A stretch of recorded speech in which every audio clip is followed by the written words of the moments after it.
En ce 11e jour du mois de Marie, nous méditons sur Marie, modèle d'espérance.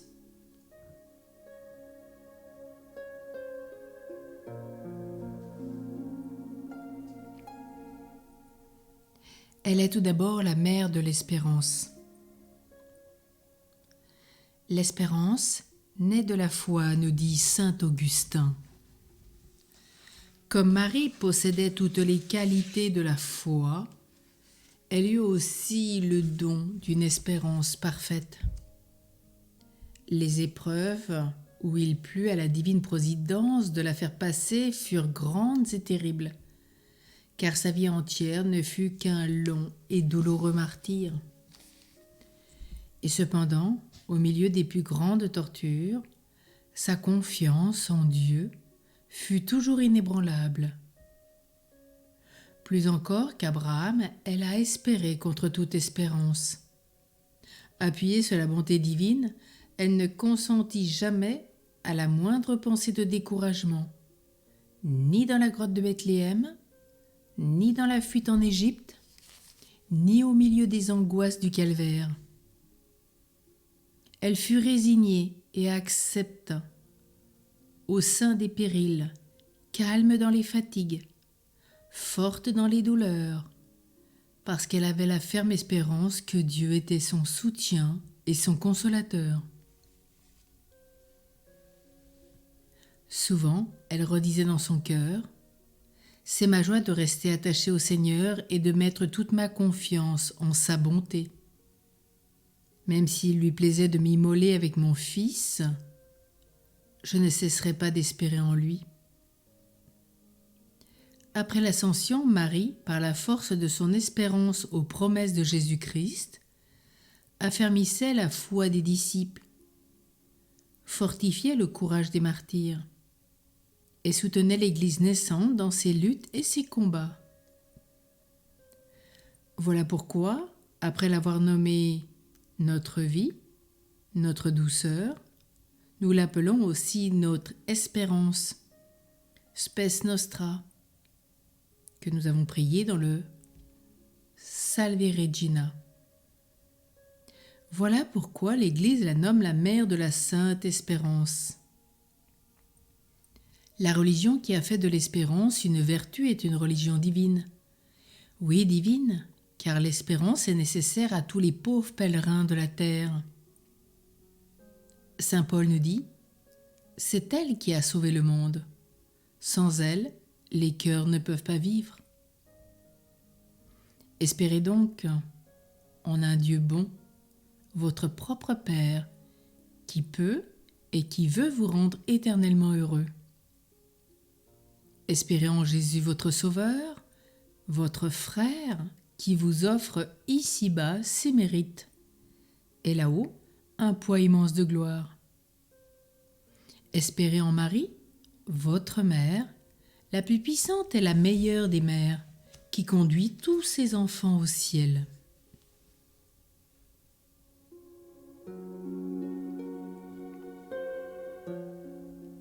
Elle est la mère de l'espérance, mais aussi elle est la mère des désespérés.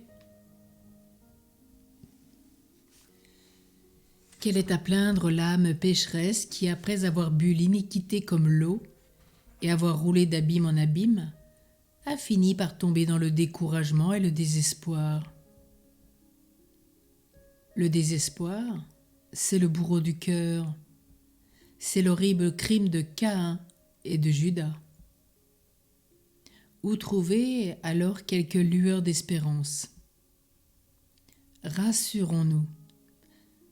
Un accès facile nous est toujours ouvert près de Marie, cette bonne et tendre mère à tous. N'est-elle pas, d'après les saints pères de l'Église, l'espérance de ceux qui n'en ont plus ? Le port des naufragés ? La ressource de tous les pécheurs ? Le salut des agonisants ? L'asile du repentir ? Ne savons-nous pas que l'espérance ne meurt jamais dans le cœur d'une mère, et que plus son enfant est malheureux, plus elle a pour lui de compassion et de pitié. Combien paraissaient irrévocablement fixés dans le crime et le désespoir, et que Marie a sauvés. Combien poussait déjà le cri satanique de Caïn. Mon péché est trop grand pour que j'en obtienne le pardon. Et que Marie a ramené à la confiance et au repentir. En quelque état que nous soyons, bannissons donc le découragement, le désespoir, la désespérance et jetons-nous entre les bras de Marie. Saint Bernard de Clairvaux nous dit « Il n'y a en elle rien d'austère, rien de terrible. Il n'y a que douceur et bonté. » Étrangère aux saintes colères du Seigneur, elle paraît partout dans les saintes écritures, excepté lorsqu'il est question de l'impénitence finale, du jugement et de la mort éternelle. Espérons donc, frères et sœurs bien-aimés, ayons confiance, une confiance sans borne, une confiance toujours. Marie, pour nous, espère toujours. Et nous espérons toujours en elle. Nous sommes son enfant, elle est notre mère. Et parce que nous espérons en notre mère, nous ne serons jamais confondus pendant l'éternité.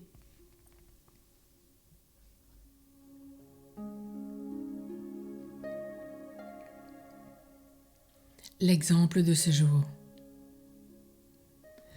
Un pauvre jeune homme âgé de 26 ans avait perdu à Paris tous ses principes religieux. Quoique gravement malade, il ne voulait plus entendre parler de confession. Cependant, le temps pressait, la mort accourait rapidement.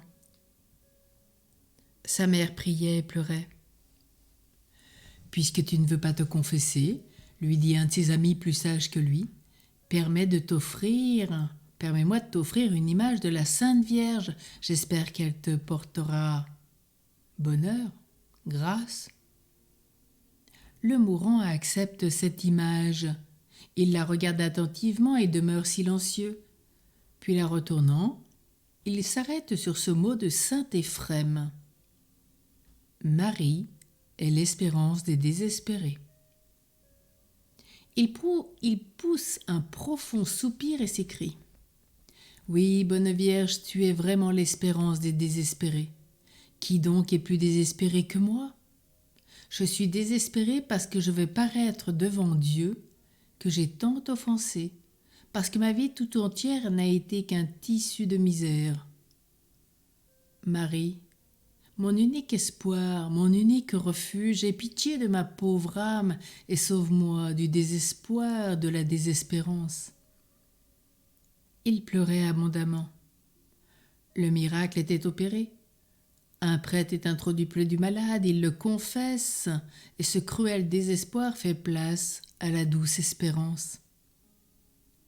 Sur le point de mourir, le malade s'écrie « La voilà la reine du ciel, elle vient me chercher. Elle m'a obtenu pardon et miséricorde. » Et, semblable à un enfant qui se précipite dans les bras de sa mère et qui dort sur son sein, il expire dans ceux de Notre-Dame d'Espérance. Qu'il est bien vrai qu'en Marie, on n'espère jamais en vain.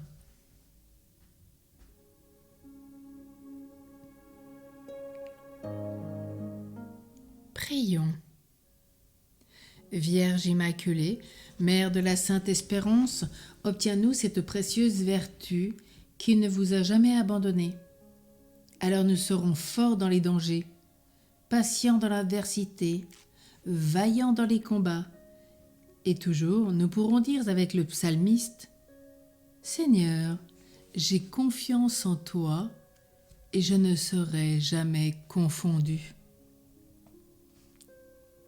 Nous prions ce jour particulièrement cette prière du Salve Regina que nous allons prier en français. Salut aux reines. Salut aux reines, Mère de miséricorde, notre vie, notre douceur et notre espérance, salut. Enfants d'Ève, exilés, nous crions vers toi nous soupirons, gémissants et pleurant dans cette vallée de larmes. Et toi, notre avocate, tourne vers nous tes regards miséricordieux. Et après cet exil, montre-nous Jésus, le fruit béni de tes entrailles. Ô clémente, ô miséricordieuse, ô douce Vierge Marie. Amen. Et que le Dieu de l'espérance nous accorde sa grâce, sa paix et sa bénédiction. Au nom du Père, et du Fils, et du Saint-Esprit. Amen.